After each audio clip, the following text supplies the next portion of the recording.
Hello दोस्तों, नमस्कार। कैसे हैं आप सभी। मैं हूं विनीत कुमार बघेल और आप सबका स्वागत करता हूं क्रैक एग्जाम विद विनीत पर। कैसे हैं आप सभी। उम्मीद करता हूं बहुत बढ़िया होंगे। और आज का आपका दिन बहुत ही खास दिन है। जैसे कि आपको पता है कि आज उत्तर प्रदेश पुलिस कांस्टेबल का एग्ज़ाम है। 17 फरवरी 2024 है आज, और कल भी 18 फरवरी 2024 को भी उत्तर प्रदेश पुलिस का एग्ज़ाम है। जिनका जो एग्ज़ाम दे चुके हैं वो प्लीज़ कमेंट में लिख के बताओ कि कैसा उनका एग्ज़ाम गया है, कितने क्वेश्चन अटैम्प्ट किए हो, कैसा क्वेश्चन लगा, सॉरी कैसा एग्ज़ाम लगा आपको, कैसा पेपर लगा। ठीक है।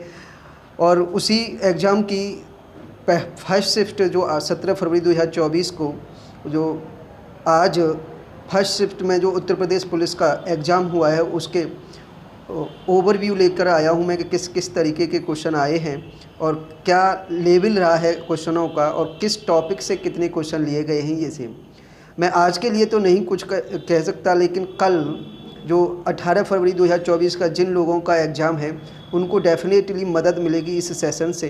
तो चलिए सुनते हैं कि आज के पेपर में जो 17 फरवरी 2024 को उत्तर प्रदेश पुलिस का एग्ज़ाम हुआ है फर्स्ट शिफ्ट में, उसको लेवल क्या रहा, कैसे क्वेश्चन पूछे गए, किस टॉपिक से कितने क्वेश्चन आए। बिना किसी देरी के चलते हैं उस बात पर। ठीक है, चलिए। तो देखिए, सबसे पहले देखिए ये 17 फरवरी 2024 एग्ज़ाम फर्स्ट शिफ्ट फर्स्ट में जो एग्ज़ाम हुआ है उसका रिव्यू है ये। और आपको पता है कि जैसे कि मैं मैथ का रिव्यू करा रहा हूँ कि मैथ वाले सेशन में कितने क्वेश्चन पूछे गए और कहाँ कहाँ से किस किस टॉपिक से कितने क्वेश्चन आए। तो टोटल क्वेश्चन जो पूछे गए वो 19 यानी 19 क्वेश्चन पूछे गए। और मैंने आपके सामने लिख रखा है कि किस टॉपिक से कितने कितने क्वेश्चन पूछे गए हैं। जैसे फर्स्ट है कि संख्या पद्धति नंबर सिस्टम से एक क्वेश्चन पूछा गया है। एचसीएफ एलसीएम से यानी मासा और लासा से भी एक क्वेश्चन पूछा गया है। साथ में आपका सिंप्लीफिकेशंस के 2 क्वेश्चन आए, सरलीकरण से 2 क्वेश्चन पूछे गए हैं। एवरेज औसत के एक क्वेश्चन पूछा गया है। प्रतिशत का एक क्वेश्चन पूछा गया है। प्रॉफिट लॉस का भी एक क्वेश्चन पूछा गया है। एक क्वेश्चन सीरीज से आया है, श्रेणी का एक क्वेश्चन आया है। और इसके बाद आपका CISI से यानी चक्रवृद्धि ब्याज से एक क्वेश्चन पूछा गया है। क्षेत्रफल एरिया का एक क्वेश्चन आया है। अनुपात समानुपात से एक क्वेश्चन पूछा गया है। समय दूरी चाल से एक क्वेश्चन पूछा गया है। समय और कार से एक क्वेश्चन पूछा गया है। पार्टनरशिप साझा से एक क्वेश्चन पूछा गया है। और DI जो इम्पोर्टेंट पॉइंट है, DI से 5 क्वेश्चन पूछे गए हैं। और बार ग्राफ, कौन सा ग्राफ पूछा आया था, बार ग्राफ पूछा गया। बार ग्राफ के 5 क्वेश्चन पूछे गए हैं DI से। ठीक है। तो टोटल जो क्वेश्चन आप देख पा रहे हैं कि टोटल जो जैसे मैंने पढ़ाया था आप लोगों को कि 19 क्वेश्चन पूछे जाने हैं, वही टोटल 19 क्वेश्चन आए हैं मैथ सेशन से, मैथ सब्जेक्ट से। और हर टॉपिक आप देखिए, टॉपिक भी जैसे मैंने बताया था जब हमने बैच शुरू किया था और जब हम पढ़ा रहे थे तो मैंने पहले ही बता दिया कि इन टॉपिकों से क्वेश्चन आने हैं। और वही 14 टॉपिक हैं जिनसे क्वेश्चन पूछे गए हैं। कोई भी टॉपिक ऐसा नहीं जिससे क्वेश्चन न पूछे गए हों, और ना ही ऐसा हमने पढ़ा जो नहीं। तो जितने भी टॉपिक पढ़ाए सारे टॉपिकों से क्वेश्चन हैं आपका 1-2 करके सभी। ठीक है। तो आई होप जिन्होंने इस एग्ज़ाम को दिया होगा बहुत अच्छे तरीके से आपने एग्ज़ाम किया होगा, डेफिनेटली बहुत अच्छा होगा।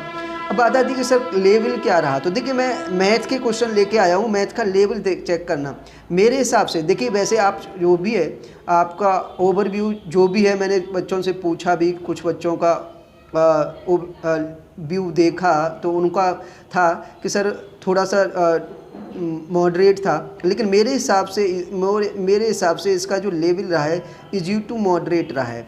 इज़ टू मॉडरेट यानी बिल्कुल इतना टफ नहीं था कि कुछ भी ना समझ में आए, और मतलब आसान भी नहीं था कि तुरंत हो जाए, लेकिन इजी टू मॉडरेट।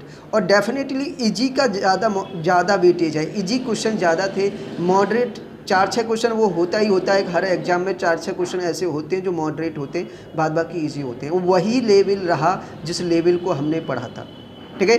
देखिए आपको पढ़ा रहा हूँ मैं, आपको देखिए क्वेश्चन दिखा रहा हूँ, आपको डेफिनेटली समझ में आएगा कि हाँ सर आपने बिल्कुल सही कहा था कि इसी लेवल के क्वेश्चन पूछे जाएंगे, सेम टू सेम डायरेक्ट आपको उसी तरह के क्वेश्चन पूछे गए हैं। देखिए पहला क्वेश्चन लेके आ रहा हूँ मैं आपके सामने, जो सिंप्लीफिकेशन का क्वेश्चन है। देखिए ये question 5072.19 plus 368.312 plus question mark बराबर 9018.618 की वैल्यू बताने का है। यानी क्वेश्चन मार्क की जगह पर कौन सा आएगा, सिंप्लीफिकेशन का क्वेश्चन है। सिंप्लीफिकेशन सरलीकरण, सिंप्लीफिकेशन का क्वेश्चन है, समझिए।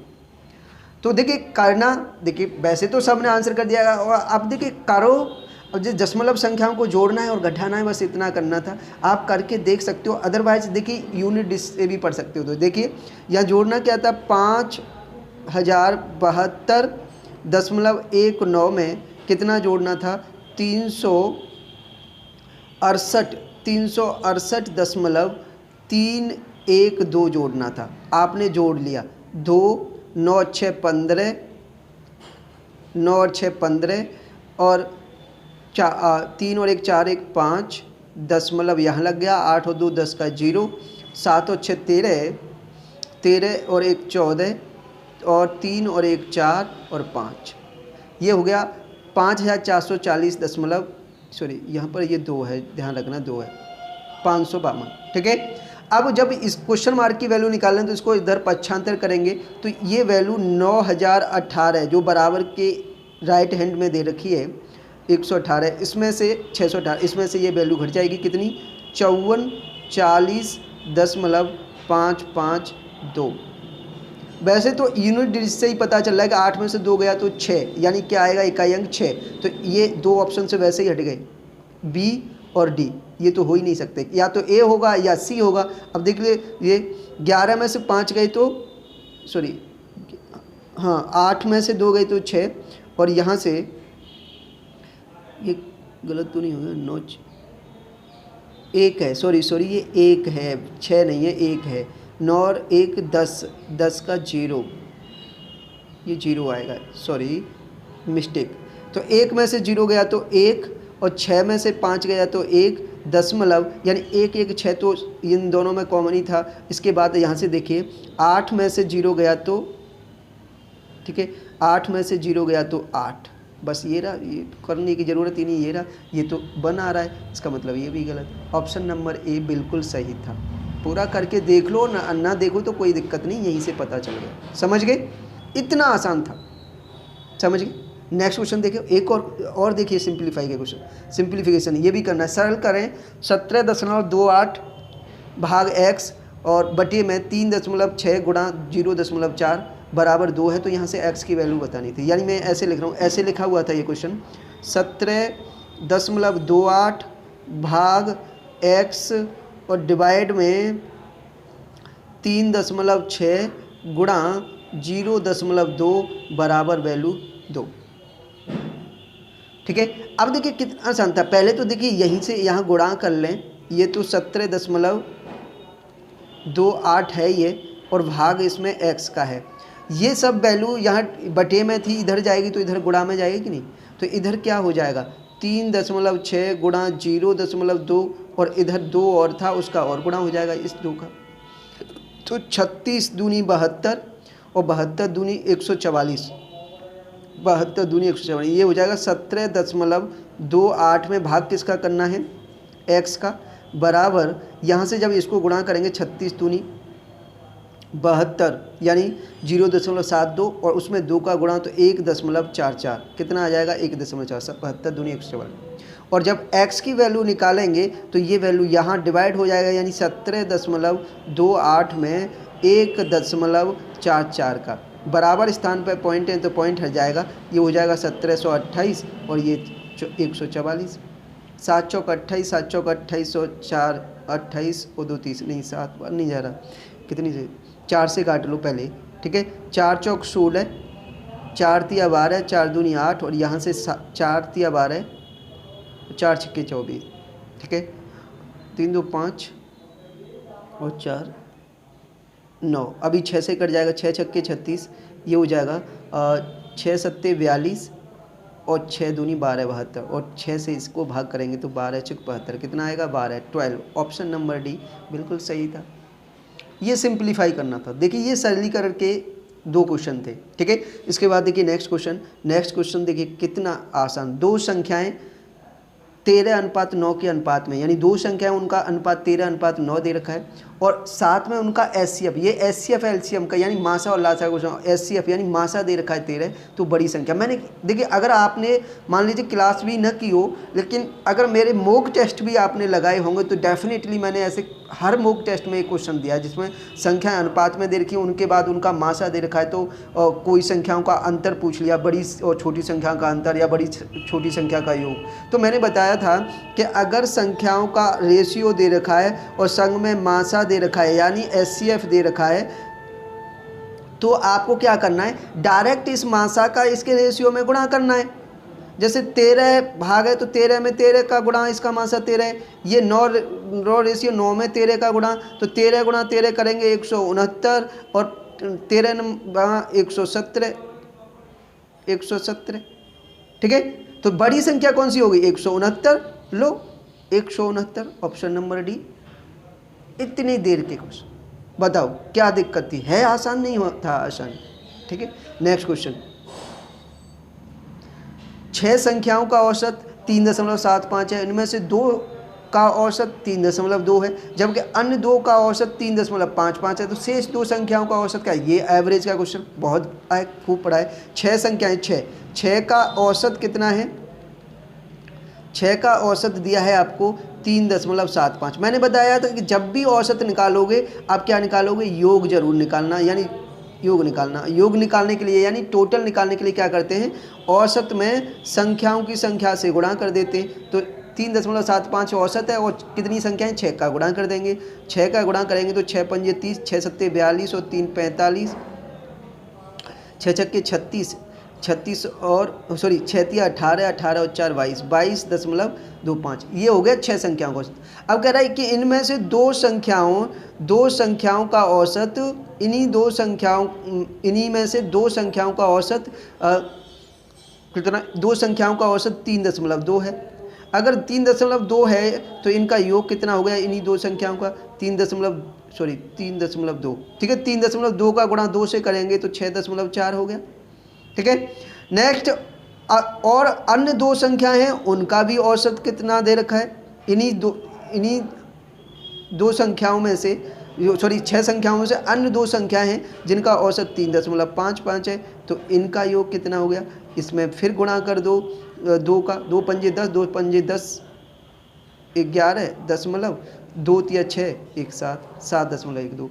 तो अगर देखिए 2 संख्याएं ये हो गई, इन 6 संख्याओं में से 2 संख्याएं ये हो गई, इनका दोनों का योग मिल गया, तो टोटल योग कितना हो गया, इनको जोड़ दी 7 और 6 13 और 0.50, 13.50, ये टोटल हो गया। तो शेष जो संख्याएं बची, शेष 2 संख्याएं जो बची उनका टोटल कितना हो गया, यानी उनका योग कितना बचा। देखिए पूरी 6 संख्याओं का टोटल कितना था 22.50 और इसमें से शेष 4 संख्याएं हो गई हैं, 4 संख्याओं का और योग कितना था 13.50, ये घट जाएगा तो कितना बचेगा, 22 में से 13 घटा दो तो कितना 9 बचा। तो इनका औसत कितना हो गया, शेष संख्याएं जो बची उनका औसत कितना होगा, औसत यानी योग बटे संख्या कितनी बची है 2, तो 2 का भाग दे दो 4.5, 2.5 ऑप्शन नंबर बी बिल्कुल सही। बताओ कितनी देर लग रही है या कुछ ना समझ में आ रहा है इसमें, ऐसा सब पढ़ा है औसत में, बिल्कुल बेसिक है कि नहीं औसत जी। चलिए बढ़िया। नेक्स्ट देखिए और दिखाऊं मैं क्वेश्चन, ये रहा। वृत्ताकार मैदान का क्षेत्रफल 13.86 हेक्टेयर है। 3.2 रुपये प्रति मीटर की दर से इसकी बाढ़ लगाने की लागत ज्ञात कीजिए। बाढ़ समझ, तो बाढ़ मैंने बताया था किसी भी आकृति के चारों तरफ बाढ़ लगानी, बाढ़ का मतलब चारों तरीके से घेराव करना है उसको, ठीक है। तो उसका क्षेत्रफल, तो आप देखिए ये एरिया का क्वेश्चन है, क्षेत्रफल का क्वेश्चन है और खूब पढ़ा है। यानी क्षेत्रफल कितना दिया है 13.86 हेक्टेयर, और आपको साथ में पैमाने में दे रखा है कि 1 हेक्टेयर बराबर 10,000 वर्ग मीटर है। तो इसमें 13.86 में आप 10,000 का गुणा कर दो, 10,000 का गुणा कर दो, ये वर्ग मीटर में मिल जाएगा। गुणा करेंगे तो ये 1386, 2 जीरो से दो यहाँ से पॉइंट हट जाएगा तो ये 2 जीरो बचेंगे। तो 1,38,600 वर्ग मीटर क्या हो गया एरिया किसका, वृत्ताकार मैदान का। अब वृत्ताकार मैदान है तो वृत्ताकार मैदान का क्षेत्रफल होता क्या, खूब पढ़ा है आपने, पाई आर स्क्वायर होता है कि नहीं, पाई आर स्क्वायर। और पाई आर स्क्वायर की वैल्यू हो गई 1,38,600। पाई की वैल्यू अगर रखें तो 22/7 और आर स्क्वायर तो चाहिए यानी त्रिज्या चाहिए 1,38,600। देखिए 22 11 से काट दें ये 2 बार और यहाँ 11 से काटेंगे, 11 एकम 11 बचा 2, 11 दूनी 22 और 11 छक्के 66 और 2 से काट देंगे, 2 से इसे काट देंगे तो कितनी बार जाएगा, 2 छक्के 12, 2 तिया 6, 6300। ठीक है, और जैसे आर स्क्वायर निकालेंगे यहाँ से तो 7 का इधर गुणा हो जाएगा यानी 6300 गुणा 7 और आर निकालेंगे तो वर्ग हटेगा तो इधर वर्गमूल कर दो, 6300 गुणा 7 का वर्गमूल। तो देखिए अब न समझ में आ रहा हो तो आप ऐसे भी तो लिख सकते हो 9 7 63 यानी 7 गुणा 900, 6300 गुणा 7। अब वर्गमूल देखिए एक तो 7 आ गया बाहर, ठीक है, और 900 का वर्गमूल 30 तो कितना हो गया 7 तिया 21, 210 कितना हो गया 210, 210 त्रिज्या हो गई। अब बाण लगानी है कि बाण का मतलब उसके जैसे ये है वृत्ताकार तो इसके चारों तरफ बाण लगानी है यानी ऐसे तार लगाना। तो ये क्या हो गया, मैंने बताया था किसी साइड पर काम किया जाता है तो उसका क्या बाण लगानी हो, तार लगाना हो, बाउंड्री करानी हो तो इसके लिए क्या निकालते हैं, पेरीमीटर यानी परिधि निकालते हैं, परमाप निकालते हैं। क्या निकालते हैं, परमाप। तो यहाँ से परिधि निकालेंगे, परमाप निकालेंगे। परिधि क्या होती है 2 पाई आर, 2 पाई की वैल्यू 22/7 और आर आपने निकाल ली 210, 7 से काट दिया 30 बार, 30 22 दिया 66, 660, 660 में 2 का गुणा कर दिया 2 के 12, 2 के 12 1320, 1320 मीटर तार लगेगा और 1 मीटर में कितना धन खर्च होता है 3.2, 3.2 का गुणा कर देंगे, 0 से ये पॉइंट हट जाएगा, 132 का 32 से गुणा करेंगे, 32 दूनी 64, 4 आएगा, एक ही ऑप्शन है ये रहा लो। ठीक है, फिर भी पूरा गुणा करना जो 32 दूनी 64, 32 तिया 96, 96 और 6 102 और 32 एकम 32 और 10 42 लो, 42 24 यही है ऑप्शन नंबर सी। भाई बताओ, ये तो मैंने पूरा डिटेल में बताया नहीं, तो आप करोगे तो बड़ा शॉर्ट में इसमें कर सकते हो आपको अगर दिमाग में सही है तो। ठीक है, बताए नहीं कि ऐसे क्वेश्चन कराए थे या नहीं कराए ये बताओ। मैंने बताया कि अगर एरिया दे रखा है या लंबाई चौड़ाई दे रखा है उसके चारों तरफ बाउंड्री करानी है, तार लगानी है, कोई वृत्ताकार मैदान है या आयताकार मैदान है या वर्गाकार मैदान है, अभी क्षेत्रफल में पढ़ाया कि नहीं पढ़ाया ये है, बिल्कुल same to same. See next question, एक लड़का 9 किलोमीटर प्रति घंटे की गति से 25 मीटर भुजा वाले एक वर्गाकार मैदान के चारों ओर दौड़ने में कितना समय लेगा। देखो समय दूरी चाल का है, समय दूरी और चाल ये इसका है, टाइम डिस्टेंस एंड स्पीड का क्वेश्चन। ठीक है, अब आप कहोगे सर चाल तो पता है कितनी है 9 किलोमीटर प्रति घंटा, अब उसे घूमना कहाँ है, भुजा वाले वर्गाकार मैदान है। अब वर्गाकार मैदान जानती हो ना, ये एरिया में पढ़ा है वर्गाकार मैदान इंदे, और इसकी प्रत्येक भुजा 25 मीटर है और इसके चारों तरफ चक्कर लगा रहा है। तो ये चारों तरफ क्या हो गया इसका परमाप, क्या हो गया परमाप, अभी बता के चुका हूँ परमाप। तो इसका परमाप निकालेंगे तो कितना हो जाएगा, वर्ग का परमाप क्या होता है 4 इंटू भुजा, 4 इंटू भुजा, तो 4 गुणा 25 कितना हो गया 100 मीटर, यानी कितनी दूरी दौड़ना है उसे, ये क्या हो गई दूरी, क्या हो गई दूरी 100 मीटर दौड़ना है। तो कितना समय लगेगा, समय बराबर क्या होता है दूरी बटे चाल, समय बराबर दूरी बटे चाल। खूब पढ़ाया है और खूब पढ़ा है आपने, समय बराबर दूरी बटे चाल, दूरी 100 मीटर और चाल है 9 किलोमीटर प्रति घंटा। तो किलोमीटर प्रति घंटे को मीटर प्रति सेकंड में चेंज करेंगे तो 5/18 से गुणा कर देंगे। ठीक है, तो 9 से ये 2 बार कट जाएगा, 2 का गुणा ऊपर हो जाएगा 100 से, यानी 100 गुणा 2 और भाग 5, 5 से काटेंगे 20 और 20 दूनी 40 सेकंड, कितनी समय में और लेगा 40 सेकंड में। ऑप्शन नंबर डी बिल्कुल सही है। बताओ कराए या नहीं कराए क्वेश्चन? ठीक है, नेक्स्ट क्वेश्चन है आसान। देखिए, एक संख्या को 119 से भाग देने पर 19 शेष बचता है। इसे 17 से भाग किया जाए तो क्या शेष बचेगा? लो, ये नंबर सिस्टम का है, नंबर सिस्टम, संख्या पद्धति। लो, नंबर सिस्टम का ऐसा क्वेश्चन पूछा जाएगा भाई 119 से भाग देने पर शेष कितना बच रहा है? शेष बच रहा है 19। अब इसको 17 से भाग दिया जाए तो कितना बचे? तो आप पहले कितने से भाग देते, इससे मतलब नहीं है। अब जो शेष बचा है उसी शेष में भाग दे तो 17 का, तो कितना शेष? 17 एकम 17, कितना बचा? 2। लो, ऑप्शन डी आंसर। बताओ क्या था क्वेश्चनों में? मैंने बताया था 10 से 12 क्वेश्चन ऐसे आएंगे, 12 क्वेश्चन, 19 क्वेश्चनों में से 12-13 क्वेश्चन ऐसे आएंगे जो सब बनाएंगे और बड़ी आसान होंगे। अब देखिए बनना है या नहीं बनना है क्वेश्चन, कोई दिक्कत है? आसान। एक और टाइम एंड वर्क, 4 लड़के और 6 लड़कियां, ये बहुत बढ़िया। टाइम एंड वर्क का देखिए, टाइम एंड वर्क, 4 लड़के और 6 लड़कियां एक काम को 10 दिनों में कर सकते हैं, जबकि 6 लड़के और 4 लड़कियां उसी काम को 8 दिनों में कर सकते हैं। तो 4 लड़के और 2 लड़कियां उस काम को कितने दिनों में करेंगे? बहुत बढ़िया, मैंने बनाया था इस तरह की बहुत कुछ। इतने आदमी और इतनी औरत काम को इतने दिन में कर रहे हैं, इतने आदमी और इतनी औरत काम को इतने कर रहे हैं, तो इतनी औरतें कितने दिन में करेंगी, या इतने आदमी और इतनी औरत मिलकर कितने दिन में करेंगे? कितने क्वेश्चन कराए मैंने? बहुत सारे कराए। अब देखियो यहाँ भी वही है कि 4 लड़के, 4 बॉय और 6 गर्ल्स काम को कितने दिनों में करते हैं? 10 दिनों में।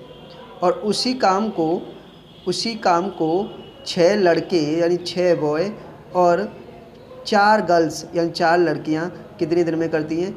8 दिन में। तो गुणा 8। अब मैंने बताया था यहाँ से बस इनको गुणा, 2 से ये कट गया 5 बार, 2 से ये कट गया 4 बार। एफिशिएंसी बनानी, 5 का अंदर गुणा करेंगे, 5 चौके 20 भी प्लस 5 के 30 जी, और इधर 4 के 24 बी प्लस 4 चौक 16 जी। ये हो गया। बी और जी को एक तरफ कर लेंगे तो बी इधर जाएगा तो ये 24 में से 20 घट जाएगा तो 4 बी बचेगा, और 30 में से 16 जी घटेगा तो 14 जी बचेगा, 14 जी। तो बी अपॉन जी करेंगे यहाँ से तो कितना हो जाएगा? 14/4, या 2 से काट देंगे तो 7/2। कितना हो जाएगा? 7/2। यानी ये एफिशिएंसी आ गई। बी का मतलब बॉय, लड़के की एफिशिएंसी 7, जी का मतलब गर्ल की एफिशिएंसी 2 हो गई। अब आपको मैंने बताया जब भी एफिशिएंसी मिल जाती है आप कार्य बनाते हैं, कार। अब कार के लिए चाहे तो आप इसी इक्वेशन में रख दो या इक्वेशन में रख दो, आपको मिल जाएगा। यानी 4 लड़के काम कर रहे हैं तो एक लड़के की एफिशिएंसी 7 है तो 4 × 7, प्लस 6 लड़कियां काम कर रही तो 6 गुणा, एक लड़की की एफिशिएंसी 2 है तो गुणा 2, और प्लस करके कितने दिन में काम हो रहा है? 10 दिन में, तो 10 दिन का गुणा कर देंगे। 4 7 28, 6 दूनी 12, 28 12 40, 40 गुणा 10 कर देंगे तो काम कितना हो गया? 400। काम 400 हो गया। अब इस 400 काम को 4 लड़के यानी 4 बॉय और 2 गर्ल्स यानी 2 लड़कियां एक साथ कितनी यानी रहेंगी तो कितना होगा? तो काम है 400, बहुत बढ़िया। और 4 लड़के लगने, एक लड़के की एफिशिएंसी कितनी है? 7, तो 4 लड़कों की कितनी हो जाएगी? 7 चौका 28, प्लस 2 गर्ल्स लगनी है, एक गर्ल्स की 4 है तो 2 की कितनी हो जाएगी? 4। तो कितना हो गया? 400/32, 8 से काट दें 8 पंजे 40 और 8 चौक 32, और 2 से काट दें 25 और 2, तो कितना लगा? 25/2। कितना आंसर हुआ? 25/2 आंसर। ऑप्शन नंबर सी आपका बिल्कुल सही आंसर है। बताओ क्या दिक्कत थी? था आसान? जय भाई। देखिए पेपर का लेवल मैंने जैसे बताया इजी, तो इजी ही था, आपको लगा होगा इजी। एक आध क्वेश्चन मॉडरेट थे, ठीक है, मॉडरेट लेवल के। और ऐसे ही सेम टू सेम कल यानी आपका 18 फरवरी को भी पेपर आने वाला है। तो जो इस हमारे इस वीडियो को या इस सेशन को देख रहे हैं जिनका एग्ज़ाम 18 फरवरी का है यानी कल का है, चाहे पहली शिफ्ट में हो चाहे दूसरी शिफ्ट में हो, इसको इस जो मैंने टॉपिक बताए उन टॉपिकों को एक बार रिवाइज कर लेना। और लेवल मैंने बता ही दिया, लेवल आसान है, इजी है, तो केवल आसान से शुरू के क्वेश्चन कैसे बनते हैं बस उनको देखना है, सारे टॉपिकों को। ठीक है, हर एक टॉपिक से क्वेश्चन पूछा गया है, जो भी जितने भी टॉपिक पढ़ाए गए हैं आपको एक दो क्वेश्चन। और डीआई जो सबसे ज़्यादा महत्वपूर्ण है, डीआई का इसमें आपका बार ग्राफ आया था, दंड आरेख आया था, तो आपका पाई चार्ट आने की संभावना है या फिर टेबल आने की संभावना है, लेकिन 5 क्वेश्चन जरूर पूछे जाएंगे डीआई से, समझ रहे हो। तो कल के एग्ज़ाम, जिनका भी एग्ज़ाम है, एक बार देख लेना और सेशन को ज़्यादा से ज़्यादा शेयर करना, लाइक करना। जितने भी स्टूडेंट हैं या जितने भी अभी कैंडिडेट बचे हैं जिनका एग्ज़ाम कल है 18 फरवरी को है, शिफ्ट 1 में या शिफ्ट 2 में, इस सेशन को उस तक पहुंचाना जिससे उन्हें लेवल पता चल जाए। और साथ ही साथ किस टॉपिक से, सबसे इम्पोर्टेंट ये बात ज़रूर थी कि ये बात आपको समझ में आनी चाहिए कि किस टॉपिक से कितने क्वेश्चन पूछे जा रहे हैं और वो टॉपिक आपको कितना आता है, ये डेफिनेट है। ये बात ये है, ये इम्पोर्टेंट है। तो इस बात को आपको ध्यान में रखना है, इस सेशन को इसलिए ज़्यादा से ज़्यादा शेयर करना है कि बच्चों को पता चल जाए कि किस टॉपिक से, अगर मैथ में चैप्टर देखने हैं कि रिवाइज करने हैं चैप्टर को, तो कौन कौन से चैप्टर यानी किस किस टॉपिक को आप रिवाइज कर सकते हो और कितने क्वेश्चन पूछे जा रहे हैं। ठीक है, बस और भी बचे हैं क्वेश्चन, लेकिन वीडियो बड़ी हो जाएगी तो मैं इसमें नहीं बनाऊँगा। अगली वीडियो में पूरा और क्वेश्चनों को लेके आऊँगा, जो भी बचे हुए, कुछ जीएस के भी होंगे, कुछ रीजनिंग के भी होंगे, कुछ के होंगे, वो सारे क्वेश्चनों करेंगे। ठीक है, आज के लिए इतना ही, मिलते हैं नेक्स्ट वीडियो में, तब तक के लिए जय हिंद, जय भारत।